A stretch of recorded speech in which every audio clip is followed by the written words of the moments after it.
Olá, hoje eu vou apresentar sobre o trabalho de antenas.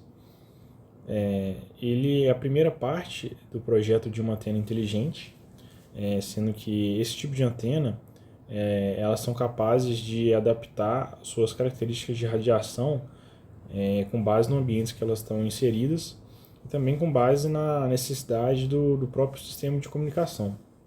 Esse tipo de antena ele surgiu na década de 80, inicialmente sendo utilizado no âmbito militar. E posteriormente foi difundido para o público geral, sendo que hoje em dia é muito utilizado em redes móveis e conexões de alta capacidade, né? de alta transmissão de informação. Esse tipo de antena inteligente ela consegue controlar a direção e o ganho padrão de radiação do feixe transmitido e do feixe recebido também, sendo que dessa forma ela pode controlar e concentrar a energia na direção desejada, então aumenta a eficiência da antena e minimiza também as interferências que vêm de diversas direções, né, já que ela consegue focar. Isso proporcionou muitos avanços, como a tecnologia 5G. E para controlar essa direção, né, é utilizado o deslocamento de feixe, que vai ser o mecanismo que vai viabilizar essa adaptação da antena. E no modelo analógico, né, que é o modelo que a gente está construindo, esse controle do feixe ele é feito por meio de defasadores de fase e amplificadores já no hardware mesmo. O tipo de antena utilizado é a antena do tipo PET, sendo que essa antena é uma antena 2D, sendo que a construção dela é feita numa placa de um material dielétrico, em que dos dois lados da placa ela é composta de um material condutor, normalmente o cobre, que no caso essa placa que a gente utilizou de um material que chama FR4.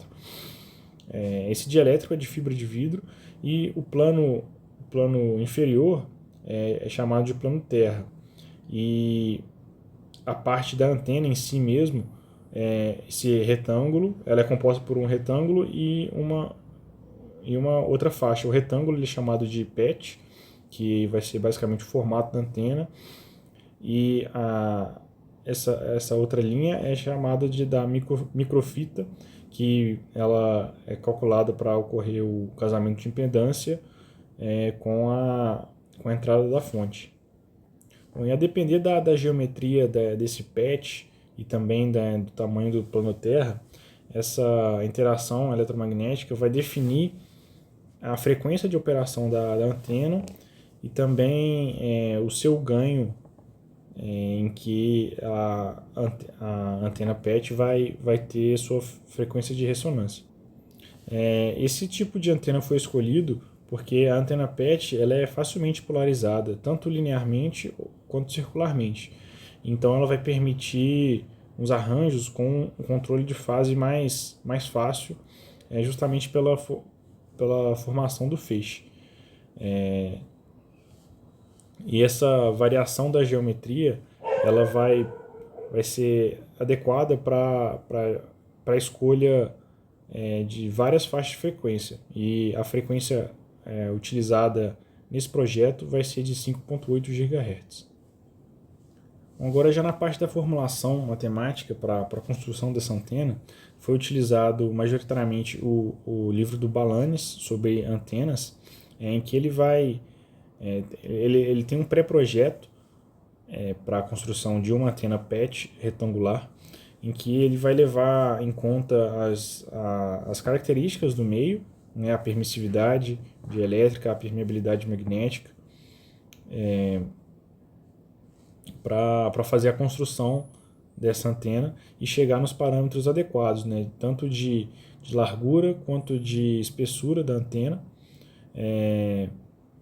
e também ele propõe uma formulação para caracterização da microstrip, né, que é essa linha para fazer o casamento de impedância com a fonte. E essa imagem aqui é justamente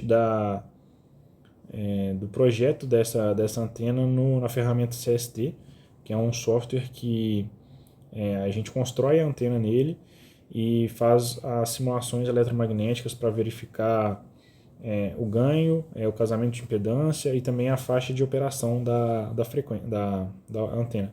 Então foi parametrizado, foi definido, né, essas constantes, né, as características do meio e a frequência de operação, e com base nessas três definições foi possível gerar as dimensões da antena.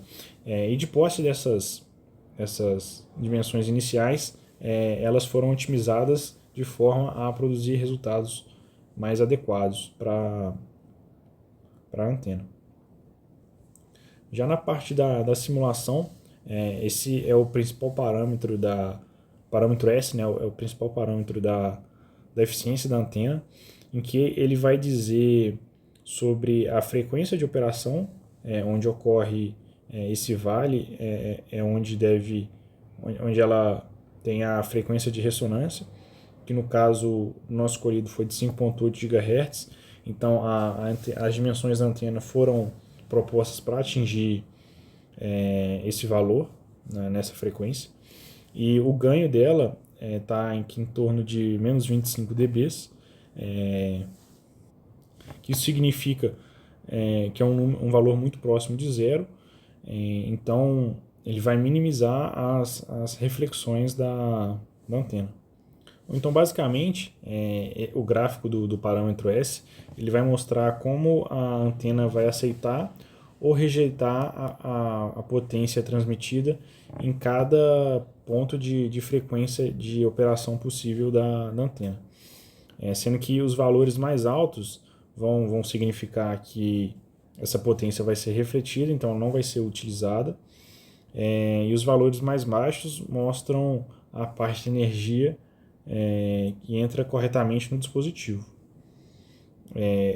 O ponto mais baixo aqui ele vai indicar, como eu disse, a marca da ressonância da frequência, que é onde a antena está melhor ajustada. E é usual marcar esse vale pelo menos abaixo de menos 10 dB, que enquanto menor esse número, mais próximo de zero ele é.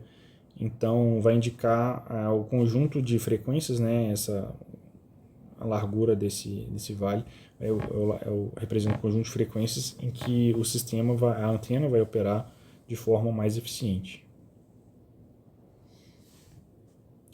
Outros dois tipos de simulação vão ser a simulação do casamento de impedância. Então aqui é uma indicação da impedância de entrada da antena com base na frequência. Então, para o nosso projeto de 5.8 GHz, que está mais ou menos nessa faixa aqui, esse valor corresponde a uma impedância de cerca de 50 ohms, que era a impedância proposta para a entrada da antena. Outra simulação importante é do diagrama de radiação, que ele vai mostrar a direção que a antena mais emite sua radiação, né? Basicamente a antena ela pode ser de dois tipos, ela pode ser omnidirecional, em que ela vai teoricamente irradiar igualmente para todos os sentidos, o que não é o nosso caso.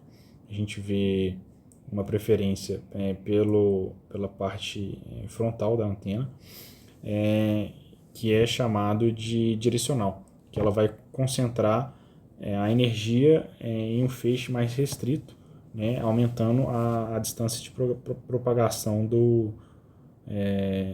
da onda, né, irradiada. Então, simplificando tudo, o diagrama de radiação ele vai ser basicamente vai mostrar as direções em que a antena tem a preferência de transmissão de radiação, indicando como que a potência vai ser distribuída de forma angular, em qual direção ela vai ser mais eficiente para a transmissão e também, consequentemente, a recepção do sinal, que a transmissão e a recepção são feitas pelo mesmo formato. Bom, os resultados dessa primeira parte foi a construção da antena. Então aqui essa foto foi feita logo depois da corrosão do cobre, né, e gerando esse desenho do PET, né, e da microstrip. E depois foi realizada a solda do conector para poder conectar na fonte geradora. Um problema que eu tive nessa parte da corrosão foi justamente na parte desse... aqui vai estar um pouquinho difícil de ver, mas na parte... tem a anteninha aqui. Na parte do gap, né, que é essas linhas aqui, elas são um recorte feito para ajustar justamente o ganho, né, para tentar diminuir o ganho e ajustar também a frequência de operação. E na parte da corrosão ela não ficou tão bacana nesse detalhe aqui do recorte, porque ficou muito fininho. No projetado ficou um pouco maior. Eu não sei se foi problema na impressão ou na corrosão. Essa aqui não, nessa parte interior não queria corroer tanto. E aí o resultado da antena testada no osciloscópio não foi tão próximo do simulado, e aí consequentemente eu não consegui determinar a permissividade elétrica do material. Que o FR4 a gente tem a indicação que é aproximadamente, o epsilon relativo dele é aproximadamente 4.3, mas aí com base nesse teste, né, do osciloscópio, do parâmetro S, seria feita a caracterização do material, mas por causa dessa problemática na parte da confecção da antena, não foi possível determinar, porque destoou bastante, não bastante, aqui não dá para dar zoom, dá para dar zoom, esse é um bom sinal, não dá para segurar o zoom, mas a frequência de ressonância ficou um pouco inferior, ficou em 5.5 GHz, com o pico, o vale, né, aqui em menos 16 dB, sendo que o projetado foi para 5.8, em que na simulação eu obtive por volta de menos 25 dB, aqui ficou em apenas menos 6 dB, então não foi um resultado muito satisfatório, mas isso justamente em virtude dessa dificuldade na parte da confecção. Então foi basicamente isso para essa primeira parte.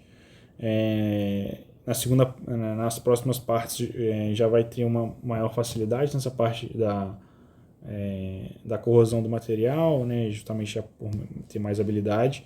Então o próximo passo é incluir mais elementos e começar a projetar a antena para regular esse deslocamento de feixe. Então basicamente é isso. Obrigado.